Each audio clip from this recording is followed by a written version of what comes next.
یہ بڑا سٹار ہے, یہ بڑا کرکٹر ہے, اس نے جوانی میں بڑی انی ڈائی ہوئی ہے, اور ابھی آپ کہہ رہے ہیں کہ باجوہ صاحب کو آپ کہہ رہے تھے کہ آپ سیاست سے ہٹ جائیں. یہ دن بھی دیکھنا پڑنا تھا. اچھا جی, پہلی بات تو یہ ہے کہ فوج میں ایسا نہیں ہوتا. فوج میں دہشت گردی کے خلاف جو کنٹرول کرنے کے لیے سیٹ اپ بنا ہوتا ہے نا, وہ اپنا کام کر رہا ہوتا ہے, وہ سیٹ اپ کام کرتا رہتا ہے.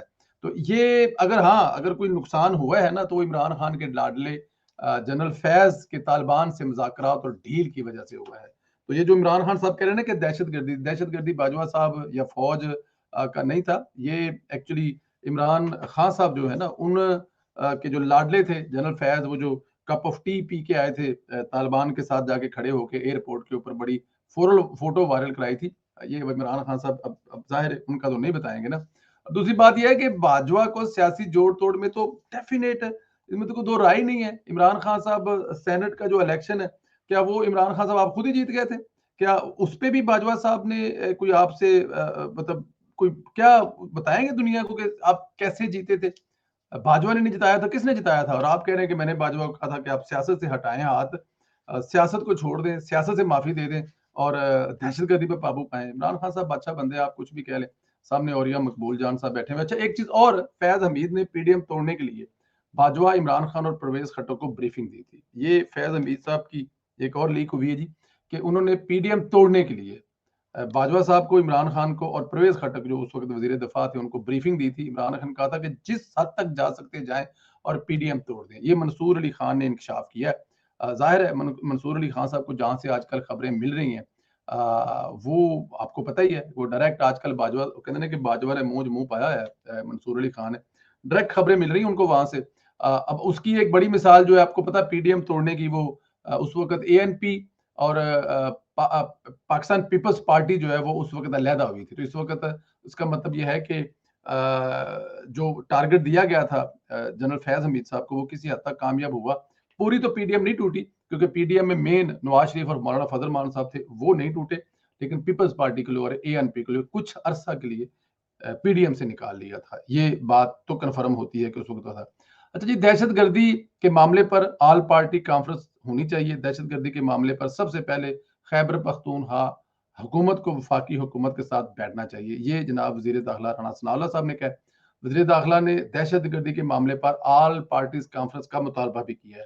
اب یہاں سے کام شروع ہوگا. حکومت کو دہشت گردی اور معاشی چیلنج کا سامنا جو ہے نا, وہ یہ ایک جو آل پارٹیز کانفرنس ہوگی نا جی, تو دہشت گردی سے نپٹیں گے تو معیشت خود بخود ٹھیک ہو جائے گی. کیونکہ یہ دونوں کام جو ہے نا, یہ عمران خان صاحب کے خراب کیے ہوئے ہیں. دہشت گردی جو اب دوبارہ سر اٹھا رہی ہے, وہ عمران خان صاحب اور اس کے لاڈلے کی جو پنگیں تھی طالبان سے جو بڑھی ہوئی تھی, ان کی وجہ سے یہ سارا کچھ ہو رہا ہے. جو اسلام آباد والا دھماکہ ہے اس پر بھی آتے ہیں. اور دوسری طرف جو معیشت اس وقت تک ٹھیک ہو ہی نہیں سکتی جب تک ملک میں سیاسی استحکام نہیں ہوگا.